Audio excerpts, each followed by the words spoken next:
بسم اللہ الرحمن الرحیم۔ السلام علیکم۔ اب بہت اچھا ہوں۔ میں نے کیا کہا تھا؟ مجھے خود اس کا اندازہ نہیں ہوا تھا۔ میرا جواب سن کر اس کے ہونٹوں پر مسکراہٹ ابھری تھی۔ کیا ہم تھوڑی دیر بات کر سکتے ہیں؟ اس پری نے پوچھا تھا۔ میں نے سوالیہ نظروں سے اس کی طرف دیکھا تھا۔ وہ میرا مطلب سمجھ گئی تھی۔ چلو تمہارے کھیتوں کی طرف چلتے ہیں۔ اور پھر میں کسی روبوٹ کی طرح چل پڑا تھا۔ آدھا راستہ طے ہو چکا تھا، لیکن ہم دونوں میں سے کوئی بھی نہیں بولا تھا۔ بس خاموشی چھائی ہوئی تھی۔ اور پھر وہ بولی تھی، جسے سن کر میں خوشی سے بے حال ہو گیا تھا۔ اس نے بتایا کہ اس کو بھی مجھ سے محبت ہو گئی ہے، اسی پل سے جب اس نے مجھے پہلی بار دیکھا تھا۔ کسی مجبوری کی وجہ سے وہ اتنے دن نہ مل سکی تھی اس سے۔ اور پھر ہم چلتے ہوئے نہر پر آگے تھے۔ میں بہت کم بولا تھا۔ وہ بول رہی تھی اور میں اس کو سن رہا تھا اور اس کو دیکھے جا رہا تھا۔ دل کر رہا تھا کہ زندگی بس یہیں پر ٹھہر جائے، آگے نہ بڑھے۔ وقت گزرنے کا احساس ہی نہیں ہوا تھا۔ وہ تو تب معلوم ہوا جب گاؤں سے عشاء کی اذان کی آواز بلند ہوئی۔ پھر ہمیں معلوم ہوا کہ کافی دیر ہو گئی ہے، اور پھر ہم وہاں سے اٹھ آئے اور میں نے اس کو مولوی صاحب کے گھر چھوڑ دیا اور خود مسجد کے اندر چلا گیا۔ جانے سے پہلے اس نے کل پھر ملنے کے لیے کہا تھا۔ اس کی بات سن کر میرا دل خوشی سے جھوم ہی گیا تھا۔ اگلے برق پر 10 دن بعد کی تاریخ درج تھی۔ میں اور گل اب روز ملنے لگے ہیں۔ گل میں نے اس کا نام رکھ دیا ہے، کیونکہ وہ مجھے گل کی طرح ہی ملتی ہے۔ مہکتی ہوئی، اس سے بہتر مجھے نام ملا ہی نہیں۔ کچھ دن پہلے گل نے مجھ سے اچانک پوچھا، کیا تم میرے ساتھ زندگی بھر رہو گے؟ میں نے بنا سوچے کہہ دیا تھا کہ ہاں، میں تمہارے ساتھ عمر بھر رہوں گا۔ میرا جواب سن کر وہ مسکرائی تھی، لیکن اس کی آنکھوں میں اداسی کی ایک جھلک اتر آئی تھی اور میں اس بات کو سمجھ نہیں پایا تھا۔ لیکن مجھے آج لگتا ہے کہ اس کی زندگی کے ساتھ کوئی راز جڑا ہے، جس کی وجہ سے وہ اس دن اداس ہو گئی تھی، کیونکہ میں نے آج اس سے اس کے بارے میں پوچھا تھا۔ وہ کون ہے، کہاں سے آئی ہے اور کب تک یہاں رہے گی؟ اتنے دن سے تو میں اس سے کچھ پوچھ ہی نہیں پایا تھا۔ میری بات سن کر وہ بولی تھی، دلشاد، جھوٹ میں تم سے بول نہیں سکتی اور سچ میں کہہ نہیں سکتی، کیونکہ مجھے ڈر ہے کہ تم سچ سن کر مجھے چھوڑ دو گے، مجھ سے دور بھاگنے لگو گے، اور میں تمہیں کھونا نہیں چاہتی، کیونکہ تم بن میں جی نہیں پاؤں گی۔ لیکن میں تمہیں سچ بتاؤں گی، کیونکہ محبت کا یہی تقاضا ہے۔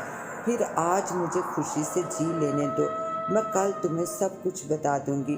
اور پھر عشاء کی اذان ہونے لگی تھی اور ہم اٹھ کر گاؤں کی طرف چل پڑے تھے۔ میں اب تک سوچ چکا تھا کہ جو کچھ بھی ہو جائے، وہ جیسی بھی ہو، جہاں سے بھی اس کا تعلق ہو، میں اس کو چھوڑوں گا نہیں۔ میں اس کا ساتھ آخری دم تک نبھاؤں گا، راستے میں نہیں چھوڑوں گا، کیونکہ محبت کا یہی تقاضا ہے۔ اگلے پیج پر اگلے دن کی تاریخ تھی، اور یہ وہی پیج تھا جس کی آخری لائن میں نے پڑھی تھی، یہ آگاہی بھی کتنا بڑا عذاب ہوتی ہے۔ میں نے اب جانا تھا۔ کبھی کبھی ایسا ہوتا ہے کہ انسان جو جاننے کے لیے سر دھڑ کی بازی لگا دیتا ہے، جب وہ جان جاتا ہے تو پھر وہ سوچتا ہے کہ کاش وہ یہ نہ جان پاتا تو اچھا تھا، وہ انجان ہی رہتا تو اچھا تھا۔ آج اس نے مجھے اپنے بارے میں سب کچھ بتا دیا تھا، کچھ بھی نہیں چھپایا تھا، ایک ایک بات کھول کر میرے سامنے رکھ دی تھی۔ اور آخر میں اس نے کہا تھا، دلشاد، تم جو فیصلہ کرو گے مجھے منظور ہوگا، میں ایک پل کے لیے بھی شکوہ نہیں کروں گی، کیونکہ تم کہاں میں کہاں۔ لیکن حقیقت یہ بھی ہے کہ میں تمہارے بغیر شاید جی نہ سکوں گی، مر ہی جاؤں گی۔ میں نے فوری اس کے منہ پر اپنا ہاتھ رکھا تھا، مرنے کی بات اب دوبارہ نہ کرنا۔ مجھے خود معلوم نہیں ہوا تھا کہ مجھ میں یہ جرأت کیسے پیدا ہو گئی تھی، شاید اس لیے کہ میں اس کو رنجیدہ نہیں دیکھ سکتا تھا۔ آج سے پہلے میں نے اس کے ہاتھ کو بھی نہیں چھوا تھا۔ میں نے اس کا خوف دور کر دیا تھا کہ میں اس کو کبھی نہیں چھوڑوں گا۔ میرے الفاظ سن کر اس کو جو خوشی ملی تھی، اس کے لیے میرے پاس الفاظ نہیں، کیسے بیان کروں۔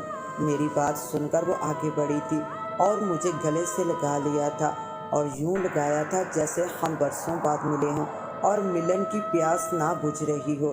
مجھے اپنے کندھے پر نمی محسوس ہوئی تھی، اور پھر مجھے معلوم ہوا کہ وہ حور رو رہی تھی۔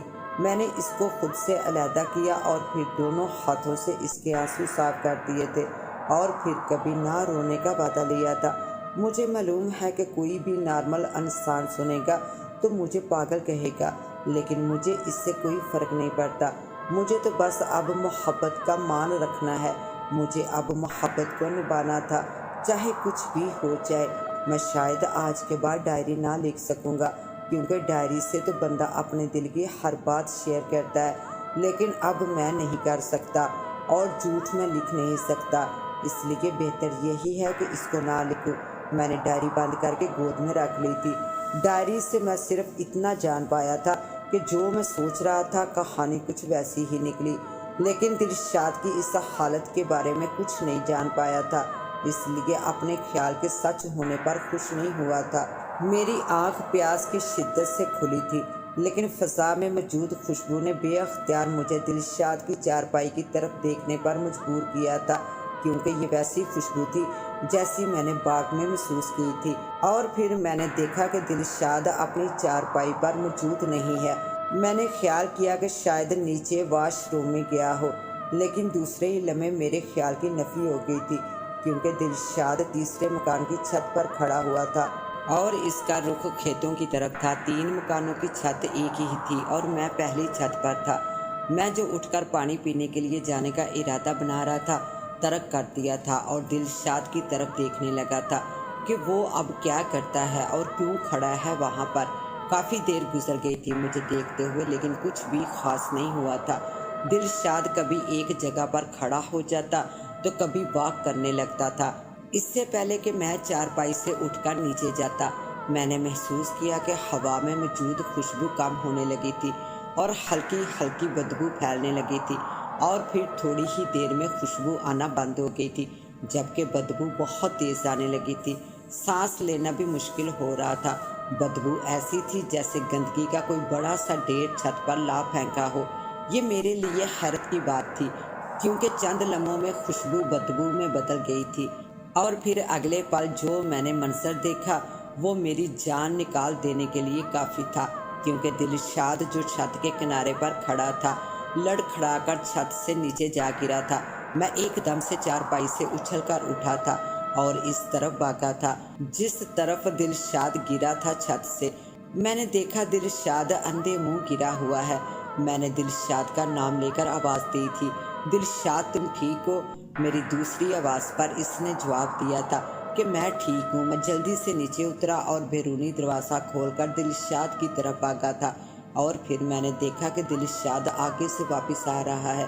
میں فکر مندی سے اس سے پوچھنے لگا تھا کہ تمہیں کہیں چوٹ تو نہیں لگی؟ دلشاد نے نفی میں جواب دیا تھا، یار تم کیسے گرے؟ میں پانی پینے کے لیے اٹھا تھا کہ تمہیں گرتے ہوئے دیکھا۔ کیا ہوا تھا اور تم وہاں کیا کر رہے تھے؟ وہ یار مجھے نیند میں چلنے کی عادت ہے، دلشاد نے پورے اعتماد کے ساتھ کہا تھا۔ میں دلشاد کا جواب سن کر حیران ہوا تھا۔ مجھے حیرت کا جھٹکا لگا تھا، کیونکہ میرا کوئی وہم نہیں تھا۔